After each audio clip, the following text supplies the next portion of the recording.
Hi, would you like to discover how you can start a woodworking business from home easily in 7 days with no capital needed? This is how you can launch your own woodworking business for under $1,000 and make $90,000 to $150,000 a year. If you want an easy start to business that does not require you to fork out an arm and a leg for expensive machinery or tools,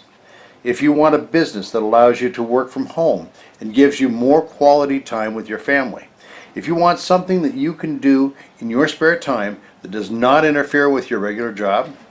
if you want a business that you can grow and become a full-time thing if you choose to do so, if you want a business that you would enjoy doing and that would actually be fun, if you want an opportunity that would provide a lot of income